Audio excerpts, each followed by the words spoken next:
요즘 왜 이렇게 흉악스러운 사건이 많이 일어납니까? 김유진 아나운서. 네, 그제 낮 전남 해남의 영암호 상류에서 신원 미상의 여성 시신 한 구가 발견이 됐습니다. 이곳은 도보로 이동할 수 없는 곳이었다고 전해지고 있는데요. 네, 비가 많이 내리고 무더운 날씨 때문에 시신은 발견 당시에 신원을 확인하기 어려울 정도로 부패가 심한 상태였다고 전해지고 있습니다. 아니, 도보로 이동할 수 없다. 즉 걸어서 이동할 수 없는 곳의 시신을 그러면 어떻게 발견하게 된 겁니까? 백성민 변호사님. 네, 일단 지난달 17일에 30대 여성이 여행을 간다고 집을 나서고 연락이 되지 않는다. 이런 신고가 실종 신고가 들어왔습니다. 이 남편과 전날까지도 만나고 연락을 했었는데 연락이 끊겼다는 이유였죠. 그래서 이후 경찰이 이제 60대 남성 A 씨를 일단 유력한 용의자로 특정을 하고 이 용의자의 차량 동선을 따라서 이제 일단 수색을 진행을 하는데 이제 그 이후에 드론으로 이 관련된 호수 인근을 이렇게 수색을 하는 과정에서 30대 여성으로 파악이 되는 그런 사체를 발견하게 됐고요. 일단 착용한 옷이 이 여성의 옷과 동일했고 DNA 확인 결과 실종 여성과 동일한 것으로 이제 확인이 된 겁니다. 지금 저렇게 드론 띄운 화면을 네, 보고 맞습니다. 있던 경찰의 모습도 보고 있는데, 아니 그러면 경찰은 어떻게 바로 용의자를 특정해서 잡을 수 있었을까요? 이게 여러 가지 단서들이 있었어요. 일단 A 씨가 피해자와 함께 지난달 15일에 모텔에 같이 들어갑니다. 숙박업소에. 근데 이 들어갈 때는 같이 들어갔는데 나올 때는 A 씨 혼자 차에 오른 거예요. 근데 숙박업소 CCTV에 모습이 잡혔는데 A 씨가 사람 크기의 무언가를 친구로 이렇게 감싸서 들고 나가는 그런 장면을 확인을 한 겁니다. 근데 이게 이제 피해자의 시신으로 어떻게 추정이 되는 그런 부분이죠. 그리고 이 피해자의 시신이 영암호에서 발견이 됐는데 네. 이 영암호가 바로 숙박업소와 30km 정도 떨어진 거리에 있는 그런 이제 호수인 거죠. 네. 그래서 여기서 이제 시신이 발견이 됐고 또 범행 시점 이틀 뒤에 숙박업소와 시신이 발견된 장소 중간 정도 되는 지점에서 A 씨 휴대전화 신호가 끊겼어요. 그러니까 이제 시신을 유기하면서 같이 휴대전화를 버렸을 것이다 이렇게 추정이 되는 그런 대목이고요. 네. 근데 A 씨는 지금 긴급 체포된 이후부터 경찰 조사 과정 내내 혐의를 완강하게 부인을 하고 있습니다. 네. 뭔가 심리적으로 문제가 있는 것이 아닌가 이런 판단이 들어서 네. 이제 프로파일러를 조사에 투입을 하기도 했지만 A 씨는 계속해서 자신의 혐의를 부인을 하고 있다고 합니다. 자, 혐의를 완전히 부인하고 있는 피의자의 모습, 어제 검찰 송치 모습 보시고 이어가 보도록 하겠습니다. 혐의 인정하십니까?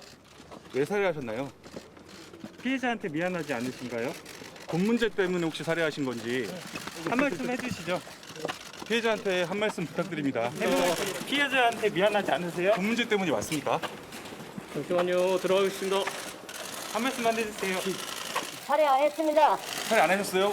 그러면요 누가 죽였나요? 모릅니다. 증거가 있는데 부인하시는 거. 돈 문제로 싸우시지 않았습니까? 들어가겠습니다.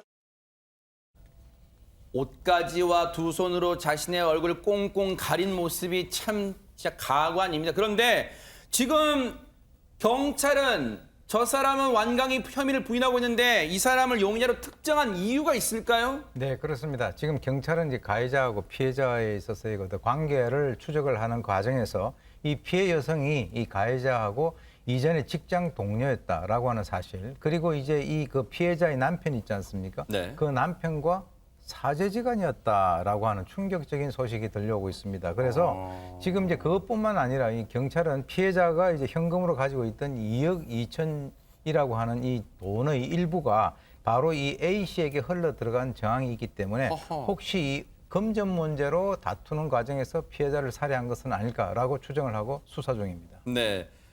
하재근 평론가님, 서로 지인이었다는 것도 충격적이지만 거액의 돈이 혹시 오갔다 지금 이거 얘기입니까 지금? 그렇게 좀 의심을 하는 건데 피해 여성이 남편한테 광주에 괜찮은 부동산이 있다.